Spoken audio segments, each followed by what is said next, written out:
வணக்கம். அரசு அதிகாரிகளை உருவாக்கும் நோக்கில் உங்கள் இம்பல்ஸ். ஸோ நம்ம பாக்ஸ் கண்டென்ட்ஸ் எல்லாமே பார்த்துட்டு இருக்கோம். ஸோ இப்போ 11th எக்கனாமிக்ஸ் புக்ல இருந்து 7th லெசன் பார்க்கலாம். ஸோ நம்மளுக்கு சிலபஸ் இருக்கக்கூடிய டாபிக்ஸ் எல்லாமே பார்க்கலாம். ஸோ 7th லெசன்ல இருந்து சிலபஸ்ல இருக்கு. ஓகேங்களா? ஸோ ஃபர்ஸ்ட் ஒன் என்ன அப்படின்னா 7th லெசன் இந்திய பொருளாதாரம். ஸோ ரொம்ப இம்பார்ட்டன்ட். இந்த 10th 11th and 12th இதுதான் வந்து எக்கனாமிக்ஸ் இருக்கக்கூடிய சிலபஸ் இருக்க டாபிக்கே ரொம்ப இம்பார்ட்டன்ட். ஓகேங்களா? ஸோ இந்த 3 புக் படிச்சோம்னாலே எக்கனாமிக்ஸ் நம்ம கம்ப்ளீட்டா முடிச்சிடலாம். ஓகேங்களா? ஸோ இப்போ 7th இருக்கக்கூடிய பாக்ஸ் கண்டென்ட் என்னன்னு பார்க்கலாம். ஸோ ஃபர்ஸ்ட் இதுல இருந்தே எடுத்துக்கலாமே.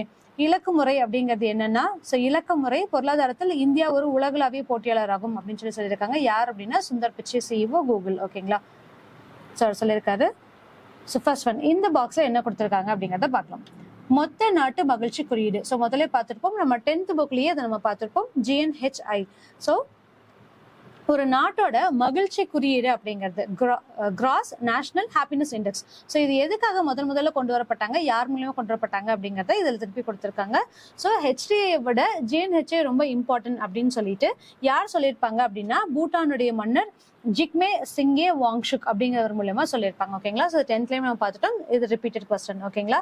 ஸோ எதுக்காக கொடுத்துருப்பாங்க அப்படின்னு சொல்லி பார்த்தோம்னா, ஒரு மக்களுடைய மகிழ்ச்சி சிறந்ததா இருக்கும்போது மட்டும்தான் அந்த நாட்டினுடைய வளமும் சிறப்பாக இருக்கும் அப்படிங்கிறத கருத்துல கொண்டு இந்த GNHI அப்படிங்கறத உருவாக்கியிருப்பாங்க. ஸோ பின்னாடி வரக்கூடிய எல்லாருமே வந்து அதை அக்செப்டும் பண்ணியிருப்பாங்க. ஸோ மொத்த நாட்டு மகிழ்ச்சி என்ற தொடர் 1972ஆம் ஆண்டு பூட்டான் நாட்டினுடைய 4வது மன்னரான ஜிக்மே சிங்கே வாங்ஷுக் என்பவரால் உருவாக்கப்பட்டது. இது நிலைத்த முன்னேற்றம், சுற்றுச்சூழல் பாதுகாப்பு, கலாச்சார மேம்பாடு, சிறந்த நிர்வாகம் ஆகியவற்றை உள்ளடக்கியதாகும். இது மட்டும் இல்லாம 10th புக்ல இன்னும் என்ன கொடுத்திருப்பாங்க அப்படின்னு சொல்லி பார்த்தோம்னா, இதோட ஒரு 9 மூலக்கூறுகள் எல்லாமே சேர்த்து இது எல்லாமே சேர்ந்துதான் வந்து GNHIயோட ஒரு பாயிண்ட்ஸா இருக்கும் அப்படிங்கிறதையும் கொடுத்திருப்பாங்க. ஸோ அதையும் பார்த்துப்பாங்க. ஓகேங்களா? ஸோ இப்படிதான் வந்து GNHI அப்படிங்கிறது உருவாக்கப்பட்டுச்சு. ஸோ அகெயின் இந்த லெசனுமே பார்த்தீங்க அப்படின்னா பாக்ஸ் கண்டென்ட்ஸ் ரொம்ப கம்மியா இருக்கும். இந்த லெசனே வந்து ரொம்ப இம்பார்ட்டன்ட் லெசன்ஸ் தான். ஸோ இதுல என்னென்ன முக்கியமான இருக்குங்கிறத நம்ம பார்த்துக்கலாம். ஸோ முன்னேறிய நாடுகளுடைய இயல்புகள் என்ன அப்படிங்கிறத இந்த பாக்ஸ்ல கொடுத்துருக்காங்க. ஸோ டெவலப்டு கண்ட்ரீஸ்க்கு உயர்ந்த நாட்டு வருமான வளர்ச்சி, உயர்ந்த தனிநபர் வருமானம், உயர்ந்த வாழ்க்கை தரம், முழு வேலை வாய்ப்பு, தொழில்துறையினுடைய ஆதிக்கம், உயர் தொழில்நுட்பம், தொழில் செறிவு, அதிக நுகர்ச்சி விலை, அதிக நகர்மயமாதல், சீரிய பொருளாதார வளர்ச்சி, சமுதாய சமத்துவம், பாலின சமத்துவம் மற்றும் மிக குறைந்த வறுமை நிலை, அரசியல் நிலைத்தன்மை மற்றும் நல்ல ஆட்சி. ஸோ இது எல்லாமே வந்து ஒரு டெவலப்டு கண்ட்ரீஸ்ல இருக்கக்கூடிய ஒரு தன்மைகள் அப்படிங்கிறத கொடுத்துருப்பாங்க. ஓகேங்களா? ஸோ அடுத்தது இந்திய பொருளாதாரத்தோட இயல்புகள் என்ன அப்படிங்கறத சொல்லியிருக்காங்க. ஸோ நம்ம கிட்ட நம்ம டெவலப்பிங் கண்ட்ரீஸ் லிஸ்ட்ல இருக்கும். ஸோ இதுல நம்மளுடைய இயல்புகள் என்ன அப்படிங்கறதெல்லாம் கொடுத்துருப்பாங்க. ஓகேங்களா? G20ல இருக்கக்கூடிய உலக நாடுகள் எதெல்லாமே வந்து G20 கண்ட்ரீஸ் அப்படிங்கறத சொல்லியிருப்பாங்க. ஸோ எது அப்படின்னா அர்ஜென்டினா, ஆஸ்திரேலியா, பிரேசில், கனடா, சீனா, ஐரோப்பிய ஒன்றியம், France, Germany, India, Indonesia, Italy, Japan, Mexico, Russia, Saudi Arabia, தெற்கு ஆப்பிரிக்கா, தெற்கு கொரியா, துருக்கி, இங்கிலாந்து, அமெரிக்கா. இதுதான் வந்து G20 கண்ட்ரீஸ் அப்படின்னு சொல்லி அழைக்கப்படுது. ஓகேங்களா? ஸோ அது வந்து இந்த பாக்ஸ்ல கொடுத்துருக்காங்க. ஸோ இது எல்லாமே நம்மளுடைய வளர்ச்சி எப்படி இருக்கு, இந்தியாவில் இருக்கக்கூடிய பொருளாதார நிலைகள் என்ன அப்படிங்கிறத கொடுத்துருப்பாங்க. சரிங்களா? ஸோ அடுத்தது ஸோ இந்த பாக்ஸ்ல என்ன கொடுத்துருக்காங்க அப்படின்னு சொல்லி பார்த்தோம்னா, இந்தியாவில் இருக்கக்கூடிய மக்கள் தொகை போக்குகள் என்ன அப்படிங்கிறத கொடுத்துருப்பாங்க. ஓகேங்களா? ஸோ மக்கள் தொகை அளவு என்ன அப்படின்னு, ஸோ எந்தெந்த வருஷத்துல நம்மளுடைய கணக்கெடுப்பின் பிரகாரம் நம்மளுடைய வளர்ச்சி ஆண்டு எப்படி இருந்துச்சு மக்கள் தொகையில அப்படிங்கிறத கொடுத்துருப்பாங்க. ஸோ ஃபர்ஸ்ட் 1901ல கணக்கெடுப்பு எடுத்திருப்பாங்க. அப்போ 23.84 கோடிகள் இருந்திருக்கும். அப்போ எடுத்த ஃபர்ஸ்ட் வருஷத்துலேயே வந்து நம்மளுடைய வருஷங்கள் கணக்கிட முடியாது. ஸோ முதல் கணக்கெடுப்பு அப்படிங்கறத பார்த்தோம் அப்படின்னா ரிப்பன் பிரபுவோட காலத்துல எடுத்திருப்பாங்க. ரைட்? ஸோ அதுக்கப்புறமா தான் வந்து பார்த்தோம் அப்படின்னா லீகலைஸ்டா நம்மளுடைய ஒவ்வொரு வருஷமும் வந்து கணக்கெடுக்க ஆரம்பிச்சிருப்பாங்க. ஸோ அப்படி பார்க்கும்போது சராசரி வளர்ச்சி ஆண்டு அப்படிங்கிறது முதல்ல இல்லை. ஸோ அதுக்கப்புறமா 2011ல இப்போ எவ்வளோனா 121 கோடி.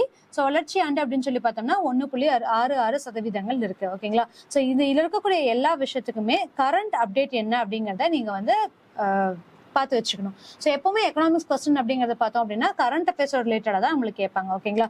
ஸோ அப்போ 2024 பொறுத்த வரைக்கும் நம்மளுடைய மக்கள் தொகை என்ன, சராசரி வளர்ச்சி ஆண்டு என்ன அப்படிங்கறத கீழே கமெண்ட் செக்ஷன்ல ஆன்சர் பண்ணுங்க. ஸோ இது மட்டும் இல்லை, இதுக்கு பின்னாடி வரக்கூடிய எல்லாத்துலயுமே வந்து கரண்ட் அப்டேட் அப்படிங்கிறது ரொம்ப இம்பார்ட்டன்ட். ஸோ இப்போ இதுல நம்ம புக்ஸ் கண்டென்ட்ஸ் மட்டும் என்னென்ன அப்படிங்கறத பார்த்துட்டு வரலாம். ஓகேங்களா? ஸோ அடுத்தது இதுவுமே ரொம்ப ரொம்ப இம்பார்ட்டன்ட். பிறப்பு மற்றும் இறப்பு வீதம் என்ன அப்படின்னு சொல்லிட்டு. ஸோ 1951ல பிறப்பு வீதம் அப்படின்னு சொல்லி பார்த்தோம்னா 39.9% இருந்தது. இறப்பு வீதம் அப்படிங்கிறது 27.4% இருந்தது. 2011 பொறுத்த வரைக்கும் பிறப்பு வீதம் 21.8, இறப்பு வீதம் 7.11. ஸோ அப்படி இருக்கும்போதும் அங்க இருக்கக்கூடிய மக்கள் தொகை வீதத்தை விட இப்ப இருக்கக்கூடிய மக்கள் தொகையை வந்து பாத்தீங்க அப்படின்னா பல மடங்கு உயர்ந்திருக்கும்.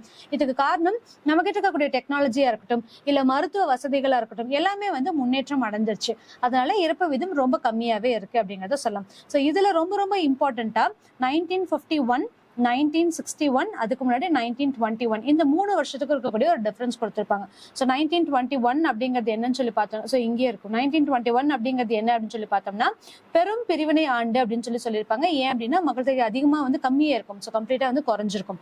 அடுத்தது 1951. ஸோ 1951 என்ன அப்படின்னா சிறு பிளவு ஆண்டு அப்படிங்கறத சொல்லியிருப்போம்.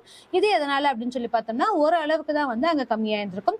அதே மாதிரி 1961ல என்ன அப்படின்னு சொல்லி பார்த்தோம்னா பெரு வெடிப்பு ஆண்டு அப்படின்னு சொல்லியிருப்பாங்க. ஸோ இது வந்து மக்கள் தொகை பிறந்ததை வச்சு இருந்திருக்கிறது அதிகமா இருக்கும். அப்ப பிறந்ததும் மக்கள் தொகை வெடிப்பு அப்படிங்கிறது அதிகமான மக்கள் தொகையை வச்சு இவங்களுடைய பர்சன்டேஜ் ரேஷியோ வந்து ரொம்ப ஜாஸ்தியானது 1961ல இருந்ததா. ஓகேங்களா. ஸோ இதுவுமே வந்து ரொம்ப ரொம்ப இம்பார்ட்டன்ட். திரும்ப திரும்ப கொஸ்டின்ல கேட்பாங்க. ஸோ நெக்ஸ்ட் ஒன் மக்கள் தொகை அடர்த்தி. ஸோ மக்கள் தொகை அடர்த்தியும் 1951ல இருந்து 2011 வரைக்கும் கேட்டிருப்பாங்க. ஸோ 1951 பொறுத்த வரைக்கும் 117 ஒரு சதுர கிலோமீட்டர்ல எவ்வளவு மக்கள் இருந்திருப்பாங்க அப்படிங்கிறது. ஸோ 2011லயுமே பார்த்தோம் அப்படின்னா 382 வரைக்கும் மக்களுடைய அடர்த்தி இருந்திருக்கும். அதே மாதிரி பாலின விகிதம் பொறுத்த வரைக்கும் பார்த்தோம் அப்படின்னா 1951ல இருந்து 2011 வரைக்கும் 1951ல 1000 ஆண்களுக்கு 946 பெண்கள் இருந்திருப்பாங்க. 2011ல 940.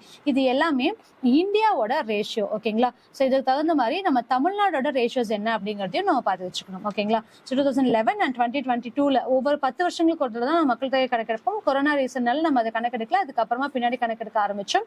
ஸோ இப்போ என்ன கரண்ட் அப்டேட் இருக்கு அப்படிங்கிறதையும் நம்ம இதுல பார்க்கணும். ஓகேங்களா. ஸோ வாழ்நாள் எதிர்பார்ப்பு. ஸோ வாழ்நாள் எதிர்பார்ப்பு அப்படிங்கிறது 1951 பொறுத்த வரைக்கும் 32.5% ஆண்களுக்காகவும் 31.7 பெண்களாகவும் 32.1 மொத்தமாகவும் இருந்துச்சு. ஆனா இப்போ 62.6, 64.2, 63.5 வரைக்கும் 2011ல இருந்திருக்கு. ஸோ இதே மாதிரி இதோட கரண்ட் அப்டேட்டும் இப்ப நம்ம பாத்துக்கணும். ஓகேங்களா. ஸோ எவ்வளவு வயது வரைக்கும் இருப்பாங்க அப்படிங்கிறதுக்கான ஒரு கரண்ட் அப்டேட். ஸோ அடுத்தது எழுத்தறி விகிதம். எழுத்தறி விகிதமும் பார்த்தோம் அப்படின்னா 1951 to 2011 வரைக்கும் இருக்கும். ஸோ இப்போ இருக்கக்கூடிய கரண்ட் அப்டேட் என்னங்கிறத தெரிஞ்சுக்கோங்க. ஸோ 2011 பொறுத்த வரைக்கும் கல்வியுறை பெற்றவர்கள் 74.04 இருந்திருக்காங்க. ஸோ அதில் ஆண்கள் 82.1%, பெண்கள் வந்து 65.5% இருந்துச்சு. ஓகேங்களா. இயற்கை வளங்களுடைய வகைகள் இந்த பாக்ஸ்ல. ஸோ இயற்கை வளங்கள் அப்படிங்கிறது புதுப்பிக்கக்கூடிய வளங்கள், புதுப்பிக்க இயலாத வளங்கள் அப்படின்னு 2 கேட்டகரைஸ் பண்ணியிருப்பாங்க. ஸோ புதுப்பிக்கக்கூடிய வளங்கள் அப்படின்னு பார்த்தோம்னா நம்ம திரும்ப திரும்ப ரிசோர்ஸ் பண்ணிக்கிட்டே இருக்க முடியும். புதுப்பிக்க இயலாத வளங்கள் அப்படின்னா ரொம்ப நாள் அந்த டைமிங் வந்து ரொம்ப நாளா இருக்கும். அதுதான் புதுப்பிக்க இயலாத வளங்கள் அப்படின்னு சொல்லியிருப்போம். ஸோ புதுப்பிக்கக்கூடிய வளங்கள் நீண்ட காலங்கள் நிலைத்திருக்கக்கூடிய மீண்டும் உருவாக்கக்கூடிய வளங்கள். எடுத்துக்காட்டு காடுகள், வனவிலங்குகள், காற்று, கடல் வளங்கள், நீர்மின் சக்தி, உயிர்ன தொகுதி, காற்றாலை மின் உற்பத்தி, இது எல்லாமே வந்து புதுப்பிக்கக்கூடிய வளங்கள்ல இருக்கும். புதுப்பிக்க இயலாத வளங்கள் அப்படின்னு சொல்லி பார்த்தோம்னா மீண்டும் உருவாக்கப்பட முடியாத, நிலைத்திருக்க முடியாதவைகளாக இருக்கும். இதோட எக்ஸாம்பிள் என்ன அப்படின்னா படிம எரிபொருட்கள், நிலக்கரி, பெட்ரோலியம், கனிமங்கள், இது எல்லாமே இருக்கும். ஓகேங்களா. ஸோ இப்படிதான் வந்து டிஃபரன்சியேஷன் பண்ணியிருப்பாங்க. ரைட். ஸோ இதுதான் லாஸ்ட். ஸோ இதுல என்ன கொடுத்திருக்காங்க அப்படின்னா இந்திய ரயில்வே முதல் வைஃபை வசதியை எங்க தொடங்கி இருக்கு அப்படின்னு சொல்லி பார்த்தோம்னா பெங்களூரில் தொடங்கியது. ஸோ இதெல்லாம் ரொம்ப ரொம்ப இம்பார்ட்டன்ட். அதே மாதிரி இந்திய விமான போக்குவரத்து நிறுவனங்களான ஏர் இந்தியா மற்றும் இந்தியன் ஏர்லைன்ஸ் ஆகியவை 27/8 அதாவது 27 ஆகஸ்ட் 2007ல ஒன்றாக இணைஞ்சிருக்கும். அப்ப ஏர் இந்தியாவும் இந்தியன் ஏர்லைன்ஸும் 2 பேரும் கம்பைன் பண்ணியிருப்பாங்க. துறைமுகங்களுடைய மேலாண்மை மற்றும் வளர்ச்சிக்கு, குறிப்பாக சிறு துறைமுகங்களுடைய வளர்ச்சிக்கு வழிகாட்ட 1950 தேசிய துறைமுக வாரியம் ஒன்று உருவாக்கப்பட்டுச்சு. ஸோ எப்போ உருவாக்கப்பட்டுச்சு அப்படிங்கிற கொஸ்டினும் கேட்பாங்க. ஓகேங்களா. ஸோ இந்த பாக்ஸ் இருக்கிறது ரொம்ப ரொம்ப இம்பார்ட்டன்ட். ஃபைன். ஸோ இதோட இந்த லெசன்ல இருக்கக்கூடிய பாக்ஸ் கண்டென்ட்ஸ் எல்லாமே முடிஞ்சது. ஸோ நெக்ஸ்ட் லெசன்ஸ் எல்லாமே நெக்ஸ்ட் வீடியோஸ்ல நம்ம பார்க்கலாம். தேங்க்யூ.